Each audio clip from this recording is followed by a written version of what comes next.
Baik, selamat pagi. Assalamualaikum warahmatullahi wabarakatuh. Semoga anak-anakku sekalian dalam keadaan sehat walafiat. Untuk kali ini, Bapak akan memaparkan materi tentang individu, kelompok, dan hubungan sosial. Submaterinya adalah interaksi sosial.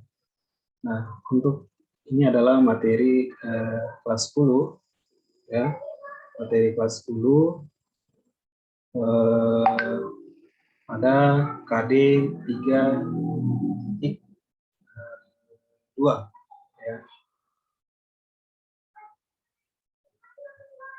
Kemudian materi ini Bapak sudah bikin dalam bentuk PowerPoint, dan kali ini Bapak akan mencoba menjelaskan. Semoga kalian dapat menyimaknya dengan baik, sehingga ketika mengerjakan tugas yang berkaitan dengan materi ini atau mengerjakan soal-soal ujian yang berkaitan dengan materi ini dapat mengerjakannya nanti dengan baik. Oke, baik, kita lanjut anak-anak sekalian. Interaksi, ya, berbicara tentang interaksi, tentu hal ini hampir kita lakukan setiap hari. Bukan hampir, tapi memang ini kita lakukan setiap hari, mulai baik ketika di rumah, di masyarakat, maupun di sekolah. Walaupun mungkin sekolah sekarang dalam keadaan tidak berjalan dengan baik seperti biasa, karena sekarang sistem sekolahnya itu adalah belajar dari rumah yang diakibatkan oleh pandemi COVID-19 saat ini, sehingga semua aktivitas sekolah itu dilaksanakan dari rumah. Oke, baik anak-anak sekalian, materi tentang interaksi ini, ya, di sini ada beberapa gambar, ya. Beberapa gambar yang Bapak sajikan ini adalah bentuk-bentuk dari interaksi, ya. Bentuk-bentuk dari interaksi. Nah, di sini gambar-gambar ini menunjukkan bahwa interaksi yang terjadi, ya, baik antara individu dengan individu, ya, individu dengan kelompok, maupun kelompok dengan kelompok, ya. Nah, kemudian gambar berikutnya ini adalah interaksi yang terjadi, ya, interaksi yang terjadi di saat sebelum COVID-19 ini dan pada saat COVID sekarang ini. Ini adalah bentuk-bentuk interaksinya. Jadi bentuk interaksi sebelum COVID itu kita bisa bersalaman, ya, dengan mencium tangan, ya. Namun di saat pandemi seperti ini, salaman itu kita ubah dengan cara yang lain, seperti di gambar yang sebelah ini. Kemudian kerumunan, ya, biasanya kalau kita mengantri tiket atau mau menonton tiket kereta api, tiket bis, atau menonton di bioskop, biasanya kita mengantrinya modelnya seperti ini. Namun di saat pandemi seperti ini, ketika mengantri, maka yang terjadi seperti ini, ya. Antriannya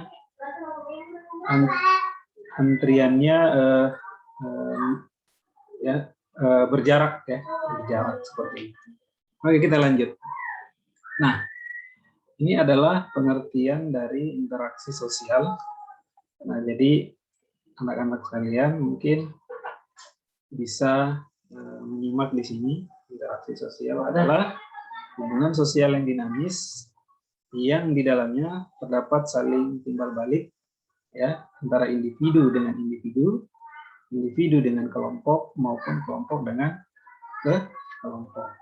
Nah, kita balik lagi di gambar ini tadi, ya. Di sini interaksi yang terjadi itu antara individu dengan individu ini, ya.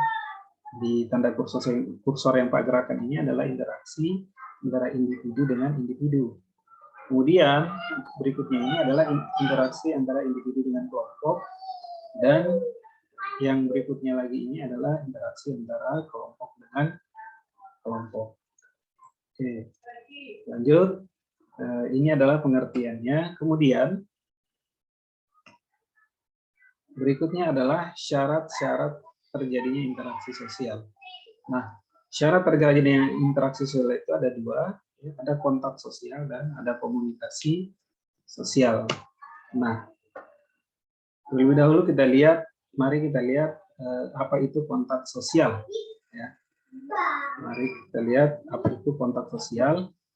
Jadi kontak sosial merupakan aksi individu, ya, aksi individu atau kelompok dalam bentuk isyarat yang memiliki makna bagi si pelaku dan si penerima.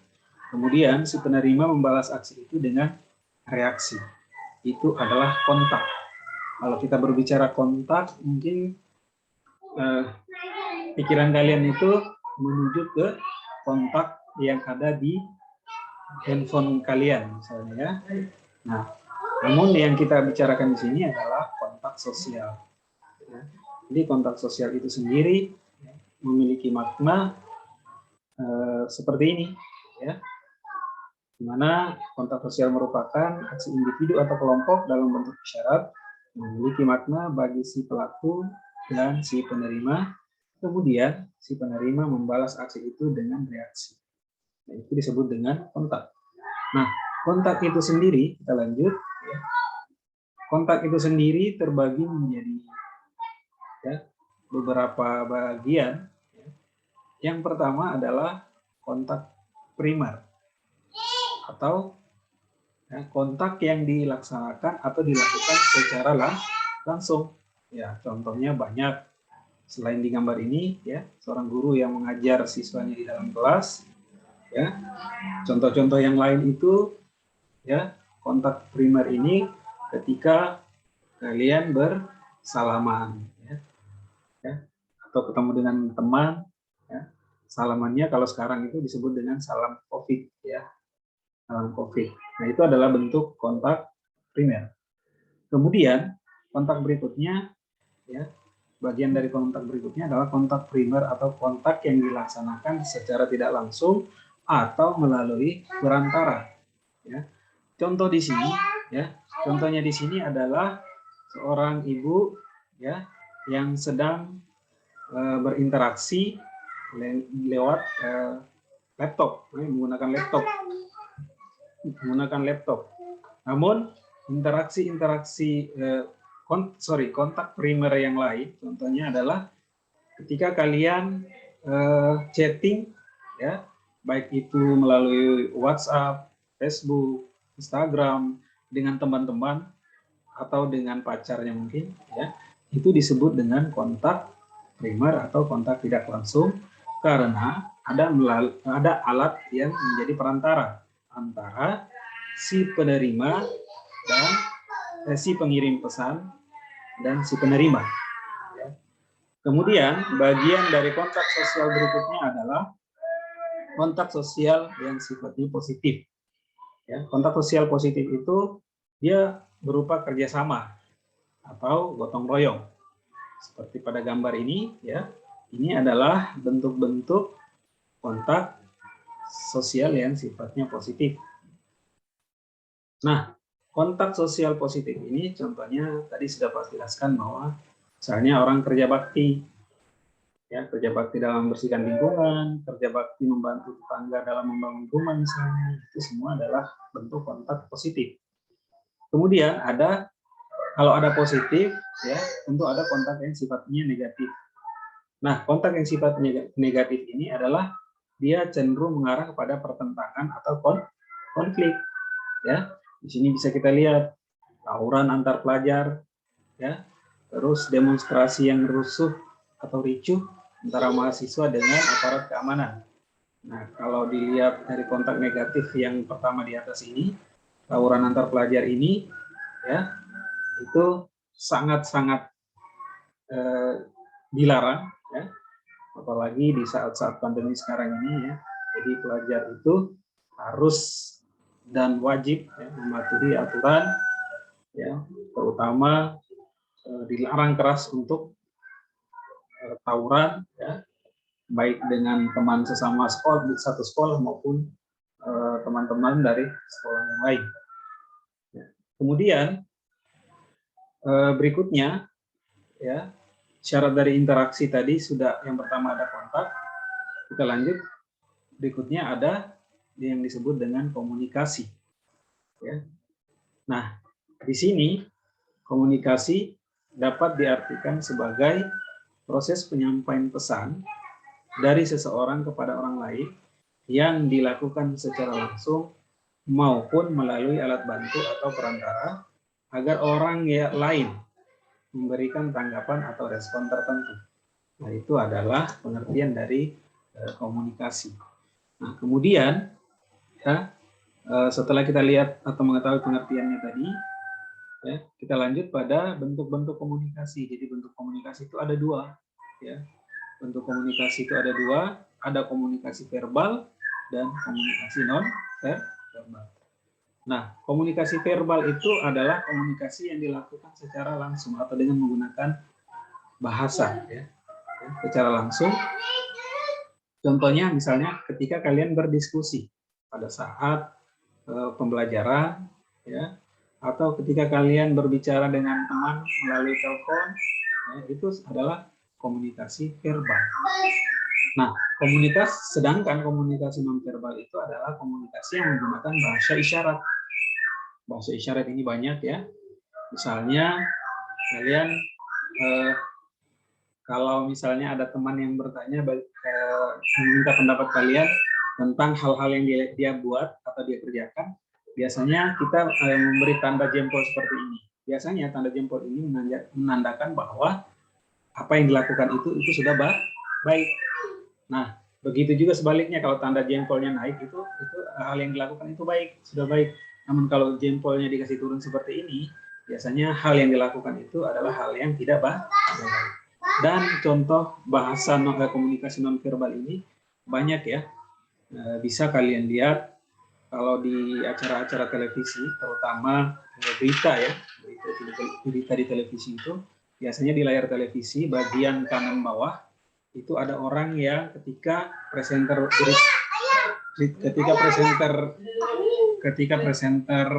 membacakan beritanya, terus ada yang di bagian ada orang di pojok kanan bawah itu menggerakkan tangannya itu adalah bentuk dari bahasa isyarat atau komunikasi nonverbal. Nah, sedangkan si pembawa berita tadi itu dia menggunakan komunikasi verbal. Namun orang yang ada di pojok kanan bawah itu menerjemahkannya dengan menggunakan bahasa nonverbal. Nah, itu adalah bentuk dari komunikasi. Ya. Kita lanjut. Ya. Jadi itu, ya, komunikasi itu ada dua bagian, verbal dan nonverbal. Nah, selanjutnya masih berkaitan dengan komunikasi juga, itu ada namanya komponen-komponen dalam berkomunikasi. Ya. Komponen-komponen dalam berkomunikasi itu, ya, yang pertama itu tentu ada pengirim pesan, ya, ada pengirim pesan atau disebut dengan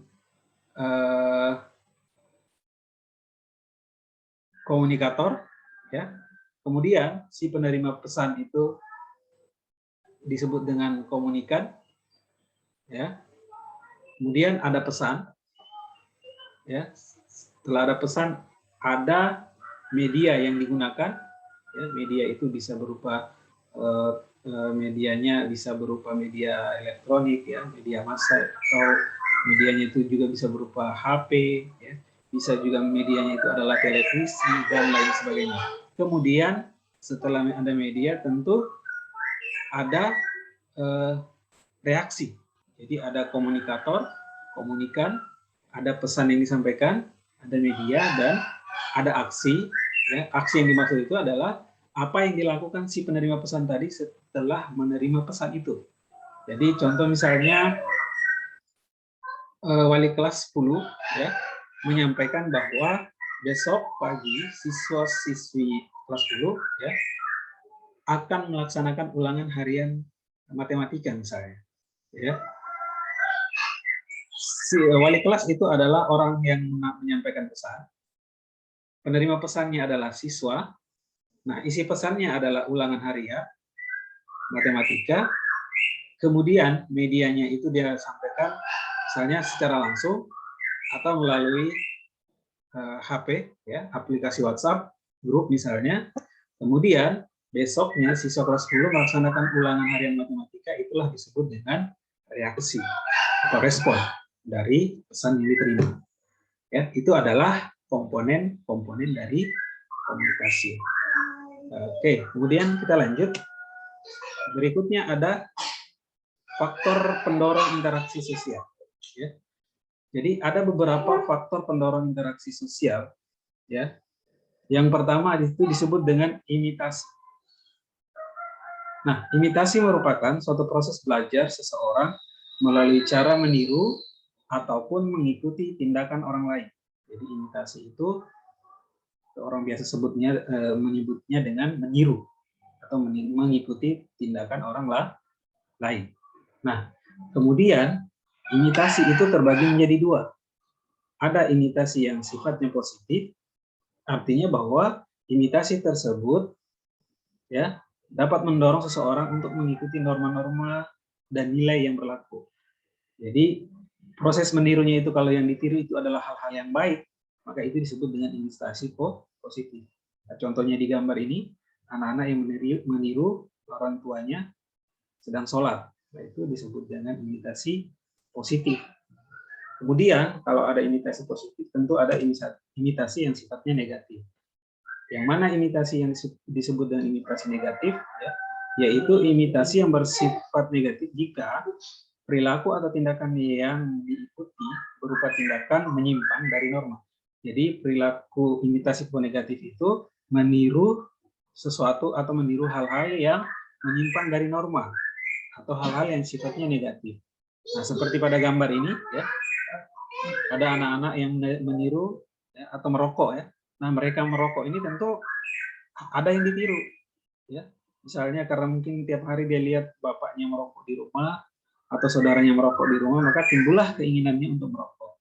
Artinya di sini bahwa dia meniru, tetapi yang ditiru adalah hal-hal yang kurang pantas atau hal-hal yang negatif untuk anak seusia sekolah seperti ini.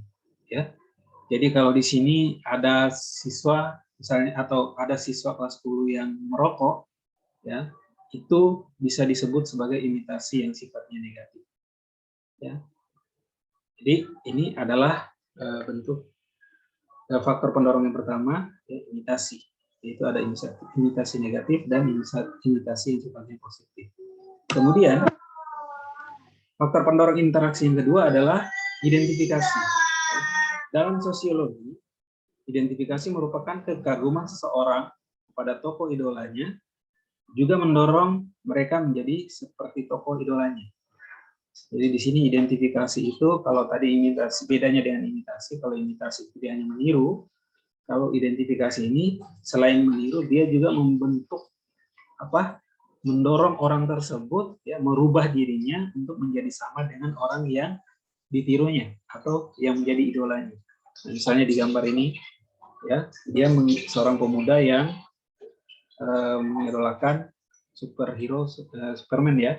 Dia merubah bentuk tubuh, ya, bentuk wajah, ya, untuk agar sama atau mirip dengan tokoh idolanya ini, yaitu Superman. Ini disebut dengan identifikasi. Kemudian faktor pendorong interaksi yang ketiga adalah sugesti. Nah, sugesti artinya adalah suatu proses dalam interaksi sosial dengan cara memberikan pandangan atau pengaruh oleh seseorang kepada orang lain, sehingga dapat menggerakkan atau mempengaruhi hati orang tersebut untuk mengikuti pandangan atau pengaruh yang diberikan. Itu sugesti. Nah, contoh sederhananya ya, sugesti ini adalah kalau kalian nonton televisi itu tentu ada, ketika ada acara-acara di televisi itu tentu ada iklan. Nah, iklan itu adalah bentuk dari sugesti, contoh dari sugesti. Karena apa? Karena iklan itu dia sifatnya mempengaruhi. Dia menjual produk itu, ya, dia mempromosikan produk tersebut supaya produk tersebut itu dibeli oleh masyarakat secara luas, ya, sehingga dipromosikan melalui televisi. Atau contoh sugesti yang lain itu misalnya spanduk atau poster seperti ini, ya, poster seperti ini dia sifatnya ini adalah bentuk sugesti karena dia mempengaruhi, sifatnya mempengaruhi orang lain. Nah, itu adalah faktor yang ketiga, sugesti. Kemudian faktor yang keempat adalah motivasi. Kalau berbicara tentang motivasi ini tentu kalian selalu mengalami ini, baik itu motivasi dari orang tua maupun motivasi dari guru, bisa juga motivasi dari orang-orang lain, misalnya. Ya, jadi motivasi itu sendiri adalah dorongan, rangsangan, pengaruh atau stimulus yang diberikan seorang individu kepada individu yang lain sedemikian rupa sehingga orang yang diberi motivasi tersebut menuruti atau melaksanakan apa yang dimotivasikan secara kritis, rasional, dan penuh tanggung jawab. Ya, itu adalah arti dari motivasi. Nah, untuk gambarnya di samping ini bisa kalian lihat. Ya, ini adalah motivasi seorang bos pada karyawannya. Jadi di sini dia katakan kalau karyawan itu kerjanya rajin, nanti gajinya dinaikkan. Itu adalah suatu bentuk motivasi. Ya, atau bentuk motivasi yang lain itu misalnya guru selalu menyampaikan agar siswa sekolah yang rajin, belajar yang rajin agar dapat menggapai cita-citanya. Itu adalah bentuk dari motivasi. Ya, motivasi yang diberikan oleh seorang guru kepada siswanya misalnya. Kemudian kita lanjut, faktor pendorong yang kelima adalah simpati. Nah, simpati adalah suatu proses seseorang yang merasa tertarik pada orang lain. Perasaan simpati itu bisa juga disampaikan kepada seseorang atau sekelompok orang atau lembaga formal saat-saat khusus. Ya. Nah, kalau pada gambar ini ya ada anak-anak seorang anak yang mencoba mendiamkan temannya. Nah, itu adalah contoh simpati. Artinya dia merasa sedih dengan kesedihan yang dialami oleh temannya sehingga dia mencoba untuk menghibur. Ya, contoh yang lain misalnya ketika ada teman yang mungkin putus dengan pacarnya misalnya, ya, terus dia curhat. Nah, setelah dia curhat itu orang yang di tempat curhat tadi ya, memberi semangat, ya, itu adalah bentuk dari simpati. Nah, kita lanjut. Yang terakhir, faktor pendorong yang terakhir adalah empati. Ini adalah faktor pendorong yang keenam, disebut dengan empati. Nah, bedanya simpati dengan empati itu, kalau simpati itu hanya ikut merasakan, ya, namun dia hanya sebatas menasihati saja misalnya, atau menghibur saja misalnya. Namun kalau empati itu dia sudah lebih daripada simpati, karena empati itu adalah kemampuan mengambil atau memainkan peranan secara efektif dan seseorang atau orang lain dalam kondisi yang sebenar-benarnya seolah-olah ikut merasakan apa yang dirasakan oleh orang lain tersebut seperti rasa senang, sakit, susah, dan bahagia. Nah, di sini di gambar ini bisa kalian lihat bahwa seorang anak ya memberi sedekah kepada seorang nenek. Ya. Nah, kemudian gambar berikutnya itu para relawan membagikan bantuan kepada korban banjir. Nah, itu adalah bentuk dari empati. Ikut merasakan kesedihan orang lain, namun dia bukan hanya merasa sedih saja, tapi selain merasa sedih, dia juga ikut membantu ya, orang yang tertimpa musibah tersebut. Itu disebut dengan empati. Nah, ini adalah faktor pendorong dari interaksi sosial yang keenam, yaitu empati. Nah, kemudian setelah kita pelajari faktor pendorong ini, kita akan lanjut ya. Kita lanjut materi berikutnya, yaitu bentuk interaksi sosial. Jadi materi interaksi sosial ini ya, terbagi menjadi 3. Yang pertama adalah pengertian dan syarat pengertian dan syarat interaksi. Yang kedua adalah faktor pendorong interaksi, dan yang ketiga ini adalah bentuk-bentuk dari interaksi sosial. Nah, secara umum bentuk interaksi sosial itu terbagi menjadi 2 bagian. Ya.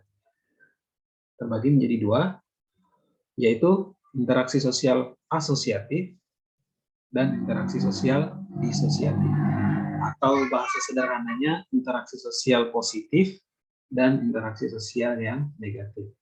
Nah, sebelum kita lanjut, ya, kita tahu dulu atau kalian harus pahami dulu apa itu interaksi sosial asosiatif dan disosiatif. Nah, yang pertama kita lihat, interaksi sosial asosiatif adalah bentuk interaksi sosial positif yang mengarah pada kesatuan dan kerjasama. Contohnya seperti ya, gotong royong, asimilasi, ya, akulturasi, dan lain-lain. Itu adalah bentuk dari interaksi asosiatif atau interaksi sosial asosiatif. Sedangkan interaksi sosial yang disosiatif, ya, interaksi sosial yang disosiatif ini adalah bentuk interaksi sosial yang lebih mengarah pada konflik dan perpecahan, baik secara individu maupun kelompok. Contohnya seperti pertandingan olahraga ya, baik itu bola voli, badminton. Kemudian ada lagi tawuran antar pelajar, ya, penyebaran hoax, dan lain-lain. Nah, ini adalah bentuk interaksi sosial disosiatif. Jadi hoax ya, berita-berita hoax atau berita-berita yang tidak benar, ya, yang sering beredar di media sosial itu bisa jadi itu adalah interaksi sosial yang sifatnya atau interaksi sosial yang disosiatif. Karena kadang hoax itu menyebabkan orang berkonflik. Itu adalah bentuk-bentuk interaksi sosial. Jadi ada dua, ada interaksi yang asosiatif dan interaksi yang disosiatif. Kemudian di sini kita bisa lihat gambarnya. Di sini ada sajikan gambar. Nah, karena tadi itu dalam bentuk-bentuk interaksi sosial itu ada dua, ada asosiatif dan disosiatif, dan pengertiannya juga sudah kalian pahami, ya. Maka di sini bisa kita lihat. Nah, dari keempat gambar ini bisa kita tebak atau bisa kita tentukan yang mana interaksi yang sifatnya asosiatif dan disosiatif, ya. Nah, pada gambar ini, ya, kita lihat gambar yang pertama di sini. Ya, dari gambar ini kan kita lihat ada siswa yang tawuran. Nah, tawuran itu atau konflik ya, mereka berkonflik, ya, itu bisa atau dikategorikan sebagai dalam bentuk interaksi yang disosiatif karena mereka mengarah pada pertentangan atau konflik. Itu untuk gambar satu. Sedangkan gambar dua, di sini masyarakat sedang melaksanakan kerja bakti, ya, membersihkan atau mengerjakan bangunan ya. Di sini mungkin bangunan ini adalah masjid, ya. Jadi masyarakat bekerja sama membangun masjid. Nah, ini adalah bentuk kerjasama. Nah, kalau bentuk kerjasama berarti bentuk interaksinya itu sifatnya adalah asosiatif. Nah, kemudian gambar 3, di sini orang tarik tambang ya, tarik tambang ini adalah bentuk interaksi yang, karena di sini kan tarik tambang ini ada pertandingan, jadi bentuk interaksinya adalah bentuk interaksi yang disosiatif, ya. Kemudian di gambar 4 ini adalah kalender. Kalender ini adalah merupakan bentuk akulturasi budaya.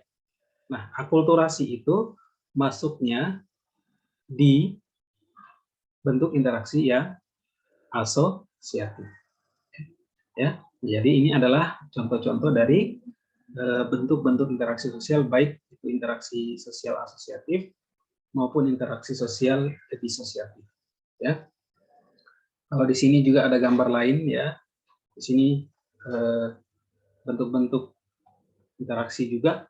Di sini kalau gambar 1 ini adalah bentuk interaksi yang asosiatif karena di sini kerjasama. Terus bentuk interaksi di gambar 2 ini karena dia sugesti. Di sini adalah koalisi ya, koalisi atau kerjasama partai, itu masuk dalam bentuk interaksi yang asosiatif. Kemudian di sini gambar 3, perkawinan antara orang bule dengan orang Indonesia ini adalah bentuk dari asimilasi. Nah, asimilasi itu adalah interaksi sosial yang asosiatif. Nah, kemudian ini adalah gambar keempat, balap motor GP. Di sini ada ini kan pertandingan kompetisi ya. Jadi para pembalap berebut untuk menang, nah itu disebut dengan interaksi yang sifatnya disosiatif.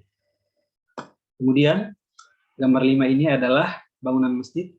yang merupakan percampuran dua budaya antara kebudayaan Cina dengan Indonesia, yaitu yang disebut dengan akulturasi. Jadi akulturasi itu masuk dalam interaksi yang sifatnya asosiatif. Kemudian di gambar 6 ini adalah tawuran antara mahasiswa ya, dengan aparat keamanan. Mereka berkonflik di sini, maka itu adalah bentuk interaksi yang sifatnya disosiatif. Nah, itu demikianlah anak-anak materi tentang interaksi sosial ini.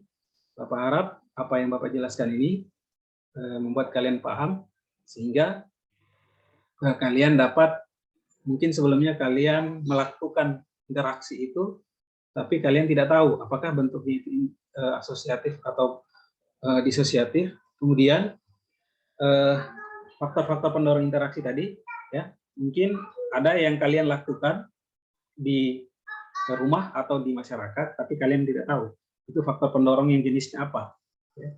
Kemudian syarat-syarat interaksi itu ternyata itu syarat-syarat interaksi itu kita lakukan setiap hari, tetapi mungkin kalian belum paham itu apakah itu disebut dengan interaksi atau tidak. Jadi Bapak harap setelah kita mempelajari kalian pelajari materi ini, menyimak materi ini, kalian jadi paham ya, apa itu interaksi sosial, ya, mulai dari syaratnya, faktor pendorong dan bentuk-bentuk dari interaksi sosial. Baiklah anak-anak, mungkin demikian penjelasan Bapak kali ini. Sekian dan terima kasih. Selamat siang. Wassalamualaikum warahmatullahi wabarakatuh.